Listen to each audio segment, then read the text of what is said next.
I never thought marriage would come down to a garage full of cars. 12 machines, polished chrome, handcrafted engines, every one of them a symbol of my sweat, my late nights, my sacrifices. My $1.8 million car collection wasn't just about wealth, it was my story written in steel. And yet, according to my wife, it was nothing more than wasted space. Her demand came one evening like a casual comment dropped into conversation. But I could hear the blade hidden inside. You don't even drive half of them, she said, stirring her wine like she was discussing the weather. What's the point of keeping 12 cars when my brother doesn't even have a roof over his head? He needs a home. Sell them, all of them, and buy him a house. It's the right thing to do. At first I thought she was joking. Her brother? The same unemployed drunk who never held down a job longer than a month? The same man who had borrowed thousands over the years and never paid back a cent? That's who I was supposed to sell my life's work for? I laughed. She didn't. Her eyes stayed locked on me, calm, calculating. This wasn't a request. This wasn't compassion. This was a test. The first time, she said it sweetly. The second time, sharper. The third time, she didn't ask. She demanded. You're selfish if you say no, she hissed. Family comes first. Family. Her family. Not mine. That night, I didn't argue. I didn't scream. I simply smiled, kissed her forehead, and pretended to sleep. But when the clock struck midnight, I slipped out of bed, walked down to the garage, and started calling drivers. One by one, under the cover of darkness, 12 engines purred to life. A convoy rolled out of the driveway, disappearing into the sleeping city. By dawn, every car was gone, tucked away in a warehouse she didn't even know existed. A secret vault. My rebellion. When I came back upstairs, she was still asleep, breathing peacefully. She thought she had won. She thought I was weak. But I had already drawn the first line. Weeks later, at exactly 3:14 a.m., my phone buzzed. I rolled over, groggy, until the words lit up my screen. Man, this place is insane. Thanks for the house. Didn't think you'd actually do it. It was her brother. I blinked. My chest went cold. I hadn't bought him anything. I hadn't sold a single car. So whose house was he in? And why did he believe it came from me?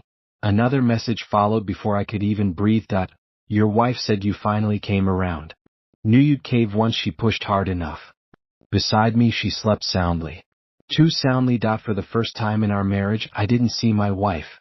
I saw something else, someone else. I played it cool the next morning. Coffee. Small talk. A smile. She scrolled through her phone like nothing had happened. Her lips curved ever so slightly at something on the screen. Not me. Never me. I waited. Watched. Then checked. Bank accounts. Untouched. No missing withdrawals. No large transfers. But when she left her phone unattended in the bathroom, unlocked, curiosity won. And there it was. A thread of messages with her brother. Long chains of texts. My name everywhere. He'll give in. Just wait. I know how to handle him. Then a realtor's name. Listings. Photos of houses. Drunken thank yous from her brother. No money had left my accounts. Not hers either. Yet somehow a house was purchased under my name. Except I never signed. Forgery. Clean, almost perfect. Almost. My hands shook as I flipped through the screenshots, each word heavier than the last. She hadn't just betrayed me, she thought I'd be too blind, too soft, too predictable to notice. The papers came a few days later by courier. Mortgage documents. Title deeds. All under my signature. Except it wasn't my signature.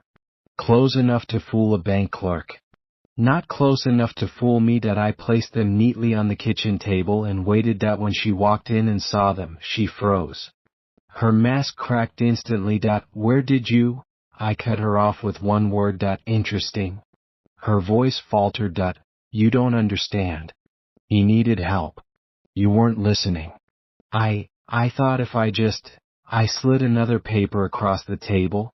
A notarized handwriting analysis confirming the forgery. Her face drained of color. Her hands trembled. You, I said softly, underestimated me. She reached for me. I leaned back. Her hand hovered in the air, desperate, lost. Her brother thought I'd bought him a house. She thought she'd cornered me into compliance, that both of them believed in a version of me that never existed. That I've already reported the forgery, I said. The bank knows. The realtor knows. Your brother will be out of that house by week's end. And you? I paused, letting the silence cut deeper. You no longer have access to any account with my name on it. Her breath hitched. Tears welled, but I felt nothing. No anger. No heartbreak. Just clarity. That night, I sat in my empty garage, staring at the oil stains where my cars once stood. The house felt quieter. Colder.